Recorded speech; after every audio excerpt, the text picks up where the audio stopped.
Bueno, vamos a comenzar con nuestro cuarto tutorial de artículos. En este caso vamos a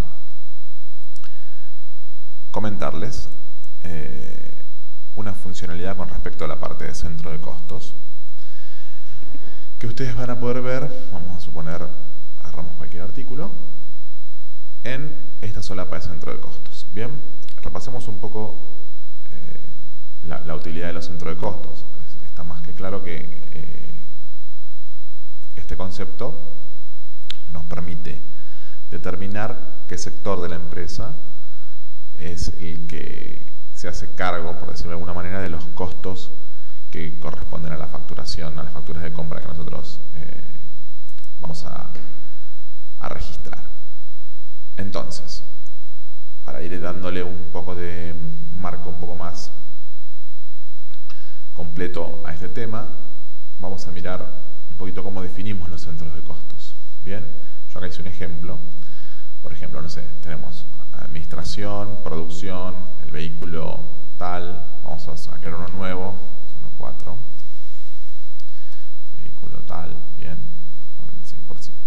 ¿Por qué tenemos posibilidad de hacer padre y porcentaje? Bueno, porque vamos a suponer que nosotros tuviéramos, no sé, un área que se divide en dos en cierto porcentaje. Supongamos que tenemos, no sé, vamos a hacer un ejemplo simple, un galpón, bien, esto va al 100%, y tenemos dentro del galpón dos áreas nuevas. Vamos a poner G1, o sea, galpón 1, cuyo padre es galpón, con un porcentaje del 70%, bien, y tenemos galpón 2, cuyo padre también es galpón, con un porcentaje del 30%. ¿Esto qué significa? Que cuando yo puedo imputar gastos a galpón 1, a galpón 2 o a galpón en general.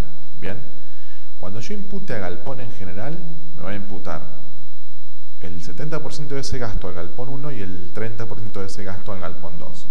Si yo imputo directamente sobre galpón 1 o galpón 2, solamente me impacta sobre este centro de costo. Bien, entonces lo que eso me provoca es que el gasto asignado a el centro de costos que tiene hijos se distribuya de acuerdo a los porcentajes que se determinaron. Bien, bueno, una vez que nosotros vimos cómo podemos crear centros de costo, lo que vamos a hacer es ver qué utilidad tiene esta solapa centro de costo dentro de nuestro sistema. ¿Cuál es la utilidad? Bueno, este es un caso clásico, flete de acarreo. Bien, si yo quisiera asignar por defecto a un artículo o servicio un centro de costo, ¿es por qué? Porque yo conozco cómo normalmente se distribuye ese gasto. ¿Con qué lo podría hacer? Vamos a suponer, no sé, este ejemplo es más claro, cartuchos de impresora. Los cartuchos de impresora, si yo entro a modificar el artículo, uno podría decir, bueno, normalmente los cartuchos de impresora se asignan a la administración, bien, son quien más usa. Pero entonces yo podría decir, bueno, el 100% de estos cartuchos se asignan a la administración. ¿Está? No hay ningún problema. Pero también podría pensar en lo siguiente, bueno, no, yo en mis sectores de producción también tengo impresoras y en mis sectores de galpón también tengo impresoras, con lo cual voy a hacer una redistribución de ese gasto. Bien, entonces quito administración de acá y digo, ok, administración se lleva el 90% del consumo de los cartuchos. Bien, producción se lleva el 10%, el 5%, vamos a suponer, y el galpón en general se lleva el otro 5%. Bien, ok, una vez que yo hago esto, ¿dónde impacta esa configuración por defecto? Bueno, impacta en este caso. Si yo hago una factura de compra, bien, elijo un proveedor cualquiera, vamos a elegir cualquiera como bueno. Bien,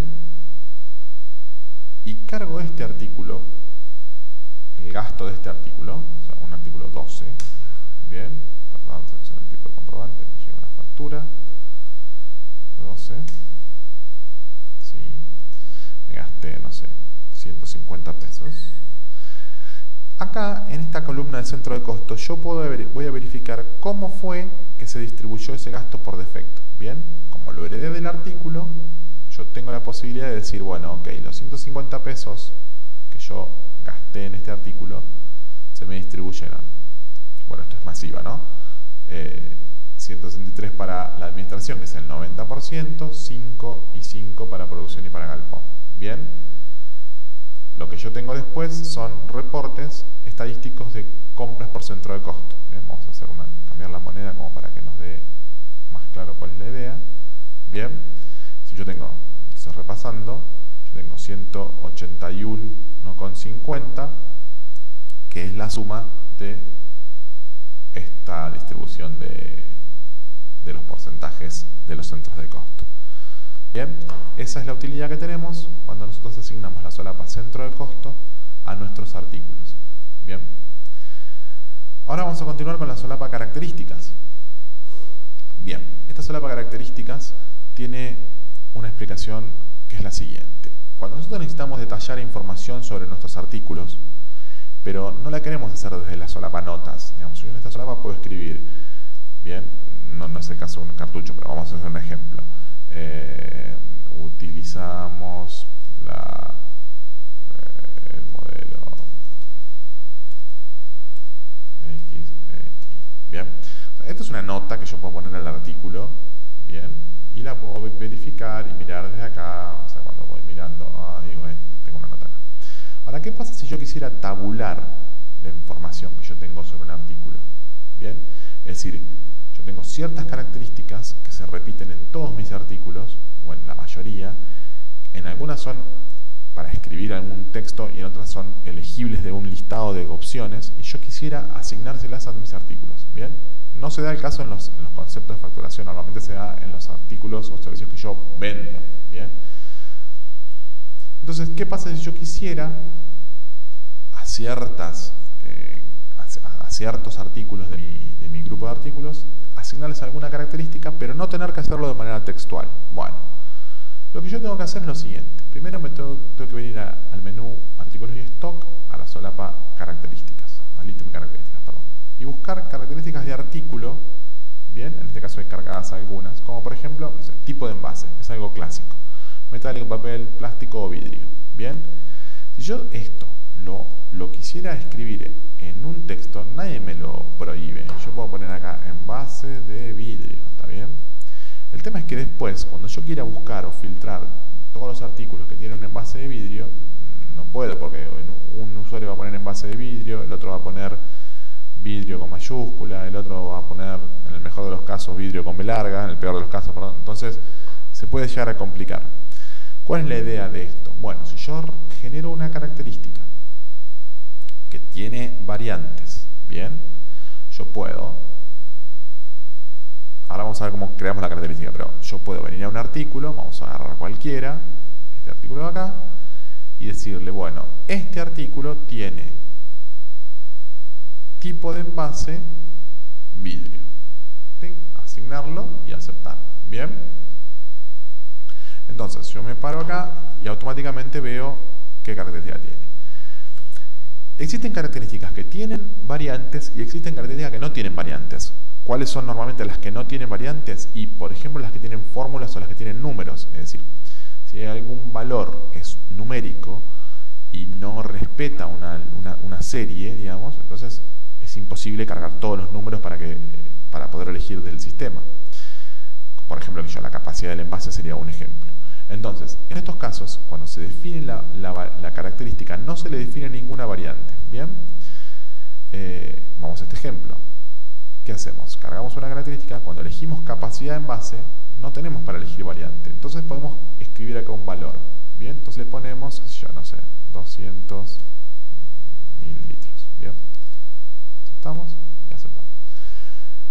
Ok, ustedes dirán, bueno, este texto es lo mismo que escribir en la nota. Sí, es lo mismo, pero yo ya lo tengo tabulado por una característica, con lo cual después podríamos buscar cuántas distintas características hay cargadas, bien, y hacer algún informe por este tipo de características. Pero no es lo mismo libremente en una nota escribir un valor que asociarlo a una característica.